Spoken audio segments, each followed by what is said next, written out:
What happens after our final breath? Does the essence of the self dissolve into nothingness, or does it pass through realms beyond human understanding?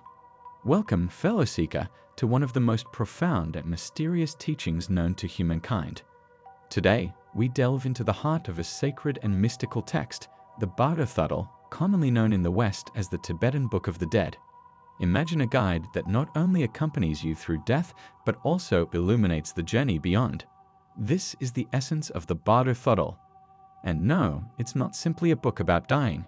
It is a comprehensive map, a spiritual blueprint to navigate the stages after death.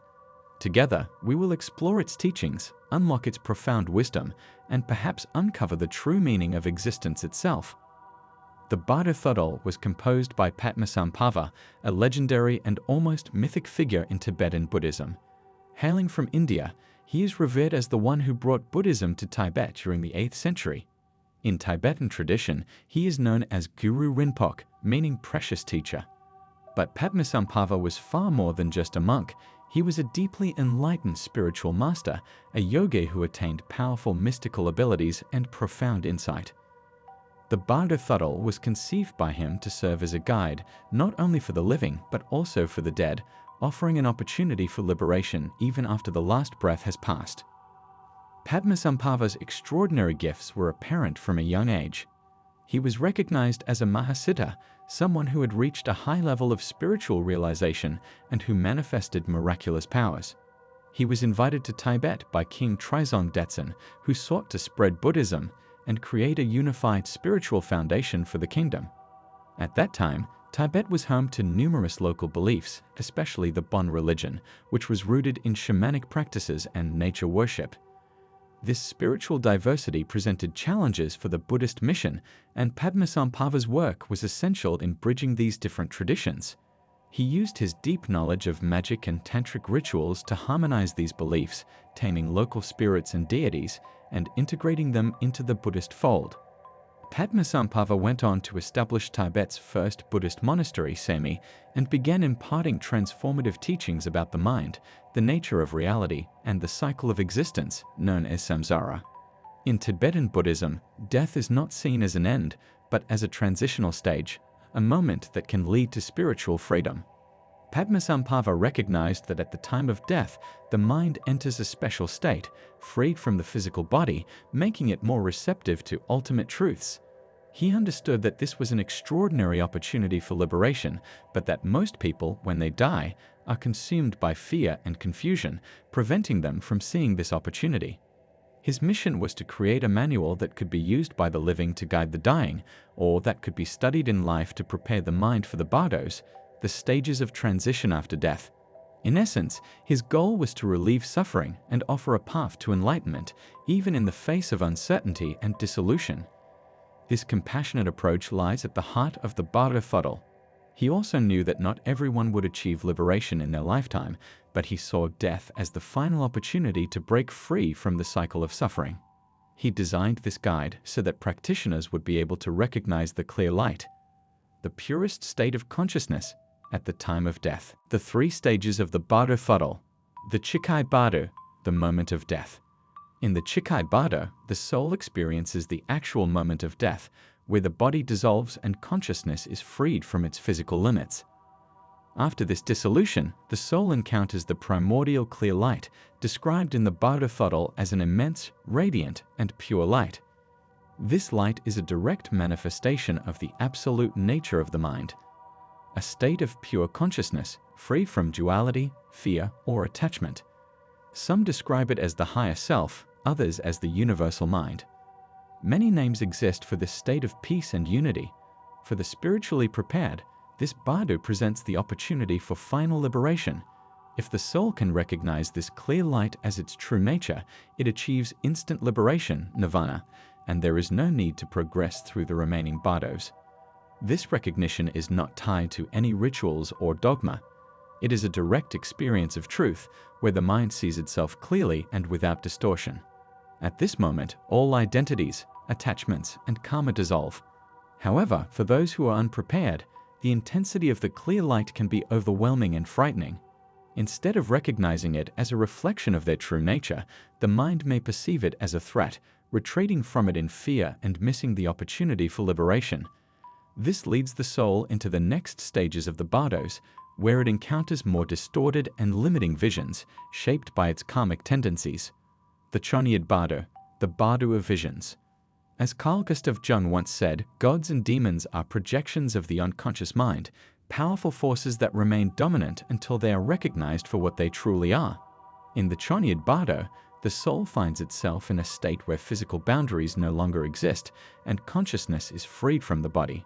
Here, the soul encounters projections of its own mind, which can take the form of both serene, angelic figures and terrifying, monstrous visions. This bardo reveals the essence of the mind, where everything that has been repressed, desired, or feared manifests in vivid, intensified ways. The visions in the Chonyad Bardo reflect the soul's emotional and karmic history, and they appear in two forms, peaceful and wrathful. In the peaceful vision stage, the soul encounters images of benevolent deities, symbols of enlightenment and divine qualities. These figures, which may appear as Buddhas or Bodhisattvas, radiate peace and offer a sense of calm. However, for those who are unprepared, these peaceful visions may be overwhelming, leading the soul to dismiss them or retreat in confusion. If the soul does not recognize these peaceful images as expressions of its true nature, it is then confronted by wrathful visions. These represent the more intense and suppressed emotions, fear, anger, and desire, manifesting as terrifying and monstrous beings. It is important to understand that these wrathful deities are not external, malevolent forces but projections of the mind, revealing the attachments and passions that keep the soul trapped in samsara. The Chonyad Bardo is a state where the mind's projections appear with greater clarity and vividness, almost like lucid dreams. These visions are not arbitrary but are the direct result of the accumulated karma and experiences of the soul. They serve as opportunities for insight, revealing aspects of the self that need integration or transcendence. If the soul can maintain awareness and recognize the truth behind these visions, it can achieve liberation. The key is to remain focused on the clear light, the underlying truth of all things. But this is no easy task. For most souls, the intensity of the visions is so overwhelming that it becomes difficult to see through them. The Bardo Thodol advises the soul to focus on the primordial clear light during this stage. Recognizing it is the key to liberation, for it is the true essence of the mind. However, most people remain attached to these projections and cannot see the truth. Fear and attachment are the primary barriers to liberation. The visions, especially the wrathful ones, can evoke deep fear, causing the soul to pull away from the truth. But if the soul can view them as mere reflections of its own mind, it can transcend them. The teachings of the Chonyad Bardo point to the practice of shunyata, or emptiness, the understanding that all phenomena, including visions, have no inherent existence of their own. By recognizing this, the soul can remain free from attachment and fear, ultimately achieving liberation. These visions are not punishment, but an opportunity for profound self-realization. The Chonyad Bardo is a test that distinguishes those ready for freedom from those who still need further learning through rebirth. The Sipa Bardo, rebirth. The Sipa Bardo represents the final stage, the moment where the soul faces the decision of its next life, its next body, guided by the accumulated energy of all its actions, thoughts, and desires, known as karma.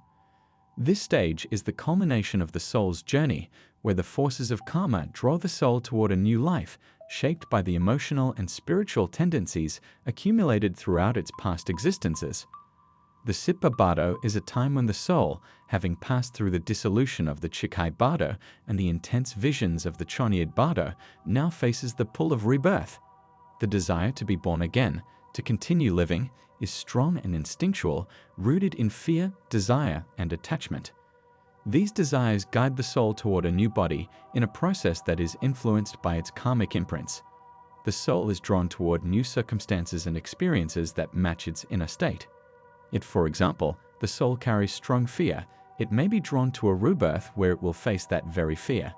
Similarly, desires and unhealed emotions will pull the soul toward situations that reflect them. In this bardo, the soul encounters visions of sexual union, representing the creation of a new life. These visions invite the soul to choose a new body.